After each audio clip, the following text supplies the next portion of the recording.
first question is, why did you choose this profession?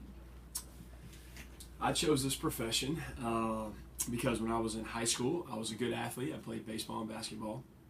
I was kind of undersized, like a small, scrappy kid, so I really fell in love with the weight room, and was always a guy that liked to work out extra and try to spend time in the weight room and on the court or on the field, just taking care of myself and trying to make myself better from a physical standpoint. So I kind of fell in love with that process, and then started learning more about nutrition and conditioning, speed and agility, different things like that related to sports performance overall. When I finished high school, I wasn't lucky enough to get a D1 scholarship or go play at the college level, and I decided that I wanted to study exercise physiology, which is basically exercise in the body and how it functions during exercise, and just knew that this is what I wanted to get into, a competitive field where I could help young people grow and mature, but at the same time teach them about how to take care of their bodies, how to train their bodies, how to get stronger, faster, put on size if they need to, teach them about nutrition, things of that nature. How long have you been working in this field? In this field, about 7 years now. So I've been an intern, I've been a graduate assistant, I've been a restricted earnings assistant, which basically was like a part-time assistant. I wasn't a full-time salary assistant, and then I spent a couple years as a full-time assistant, and then this is now the end of my second year as a director of strength and conditioning. So about 7 years. Do you need like a business degree to be like a director? You don't need a business degree. I do have a master's degree in athletic administration, so it is kind of like a double-edged sword. Like my undergraduate studies were exercise physiology, which is, like I said, the science related to the body during exercise. Athletic administration is more the business side of things, ethics and finance and the legal issues and things like that. So it's nice to have that type of educational background to get into a role like this. But it's one of those things, just like a lot of things in life, you get in this spot and then you kind of learn on the fly about, just how to manage a staff, how to bring up interns and have a continuing education program for them, how to run a budget and finances, and just kind of something that you learn as you go. What advice would you give to someone who's like pursuing a profession? In strength and conditioning? Yeah. I think the biggest thing right now, especially as an undergraduate student, is just try to get in and learn from people. Try to connect to people that know more than you do. I'd give anything to go back and sit through some of my basic like kinesiology and physiology classes, because I feel like at that point in time I didn't realize just how important they really were. And then you get to this level and you realize that those little details are very important to everything that you do on a daily basis. So you almost kind of go back and spend more time just trying to play catch up. I would say really get firm in the basic knowledge, the base level of knowledge from an exercise science standpoint, and then try to just reach out. Like I said, make connections, like come visit people like us on our staff, or Mr. Carroll in the training room, or there's a lot of schools that are close by, University of Central Arkansas, University of Arkansas, like getting on email and telephone with people and just saying, hey coach, I'm an aspiring strength and conditioning professional.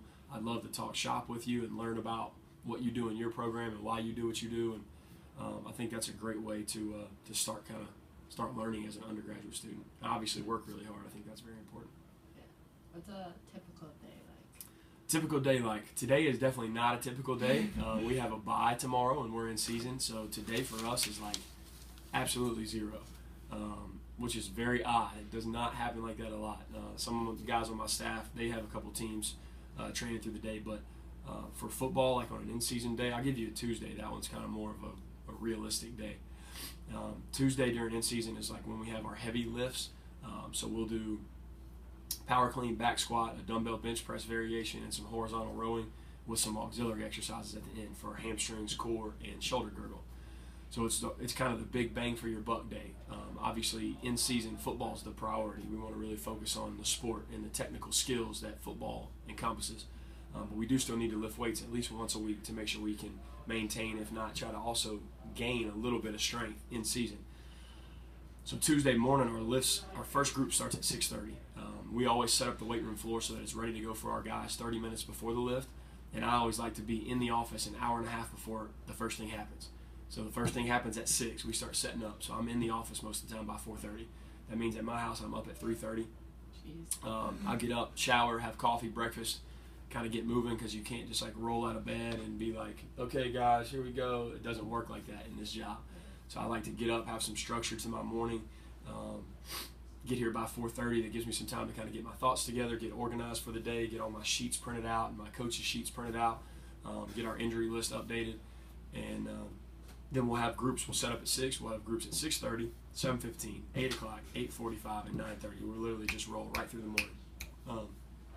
At 10:15, when that last group's over, we'll normally clean the weight room up, and then I'll go straight upstairs and have a meeting with Coach Anderson, just kind of about how the morning went, and give him the rundown of how guys were doing, what our attitudes were like, how was our morale in the weight room that morning. Then normally you get about an hour break. You can kind of sit down and catch up on administrative stuff like paperwork and emails and phone calls and stuff like that. At about 11:30, I'll normally get my own lift. Like, we like to train too, like we like to lift weights, so I'll normally lift about 11:30 to 12:30, eat a quick lunch, normally on the run, and then we'll set up for massage. Our athletes get massage therapy from 1 to 2:30 on Tuesday, so we'll set that up and monitor that and make sure we have a list of guys who come in, so that if coach wants to know, hey, who's been, what running backs came in to get massage therapy today, we can let them know, hey, these are the guys that came through. There's a team meeting at 2:30 where we kind of get organized for practice for the day. Then the guys break and they do meetings. While they do meetings, we come down and we clean up the snack that we had set up for them. We clean up the massage tables, and we go outside and we set up the pit, which the pit is basically like an outdoor injured workout area. So those guys that don't practice, they're with us during practice so that they can do something. So say a guy has an ankle injury, he can do like battle ropes and curls and presses and push-ups and stuff like that. So we'll normally practice from about 4:10 to 6:30.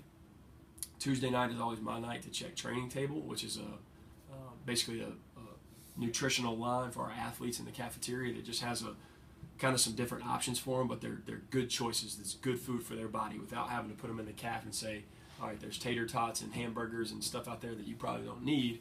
This is stuff that's really good for you. Come in here and eat. And we'll go and monitor and check names during that. So I'll do that from 6:30 to 8:30. By the time we get all wrapped up, I'm probably at home by 9 o'clock. That's a good full. Yeah, that's a long It's day. a good full day. So by the time I walk out the door in the morning from my house, it's probably about 4:15 after I get up and get moving. So probably about 4 to about 9 p.m. at night on a Tuesday is a full day. And it's not like come and sit and like do. Yeah. It's a work day. So. Do you just like work closely with football, and then, or do you like oversee like other sports or something? So yeah, my job responsibility is directly oversee my staff, who oversees our other sports. But at the end of the day, that responsibility does come back to me. My direct sport assignment, like the team that I work with personally, is football. And then we got Coach Stout, who does women's soccer, men's golf. We've got Coach Geyer, who does baseball. We've got Coach Phil, who does men's basketball, track and field. We've got Coach Becca, who does women's volleyball, women's basketball, women's golf. So we've got a big staff or team of people that work with our other sports individually.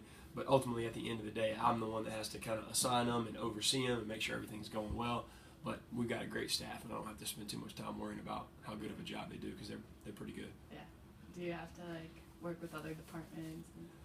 Yeah, so like within our building, I mean, there's a lot of daily interaction, like with the equipment managers. All right, so if there's ever a time we need to go outside and get the lights turned on the field, or I need to let him know, hey, Jason, we're going to have a Saturday morning optional workout, so he can have their gear ready, their laundry ready. So there's a lot of communication and interaction with equipment. The athletic training room is obviously a really big one for people who have injuries or are getting treatment or doing rehab. We have to know those things so that we can, kind of change or reconfigure their workout plan. Even like the video department, like Liz Lambert is our video coordinator. Sometimes we'll get with her and we want to make like a hype video, or we'll want to do like an intro video for one of the mornings that we work out and just kind of get the guys jazzed up a little bit. And so yeah, there's definitely a lot of small pieces to the big puzzle that is football and strength and conditioning. Yeah. Are you like the middleman, or is there someone like above you, or are you like the top dog? For strength and conditioning? Yeah, for strength and conditioning. Yes, I don't like to refer to myself as the top dog, but yes, there's from our department standpoint, this is it. Next up would either be the person. There's two guys that I would directly answer to in my position right now. One of them being Blake Anderson, our head football coach, because he's the guy that ultimately it's his football team, and I'm a support staff member. So if there's things that he wants to see done, hey, I'd like to see us do some more hang cleans instead of power cleans maybe. You know, I have to cater to that because it's his football team. It's not mine. I'm here to help him build big, strong bodies for his team. So if he wants to see something changed, we'll change it. So I kind of answer to him. And then on the administrative side, Rich Zavosic, who's one of our senior associate ADs, he's kind of the guy that I would talk to before Terry Mahajer, who's the boss of all bosses. But when it comes to strength and conditioning, yes, this is my department.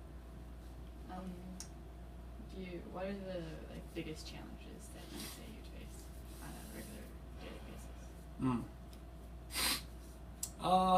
I don't know. I don't really get caught up in challenges because when I hear challenge, I think of struggle. And I tell you what, this is a great field to work in.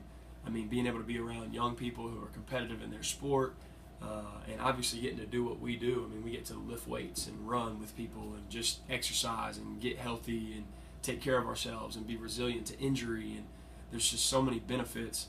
I don't really consider this work. I mean, it is work. It's a way of taking care of my family, obviously, but I really don't consider it work. So challenges on a daily basis. I mean, obviously one of the biggest things is just with your teams, you know, trying to get kids to just buy in and be passionate about working out and getting them to see just how important the weight room is to them being better at their sport. So that can always be a challenge, but I think great coaches and great kids like we have here, I think it makes it a lot easier because people are more apt to just want to be great, and you don't have to just prod people all the time. Yeah. I would say that's a challenge though, is just on a daily basis getting guys and girls to just say, hey, we're bought in, we really want to work hard, because not everybody has the same mindset. You know, some people are like, oh, the weight room, but it's our job to get you to understand, hey, this is important, and we're going to push you hard because it's going to make you better mentally, and it's definitely going to make you better physically. So I would say that's a challenge. Yeah. Well, I think that's all the questions I have. Cool. Thank you for your time. You're welcome. And doing Thank this you. interview. Yeah. Great.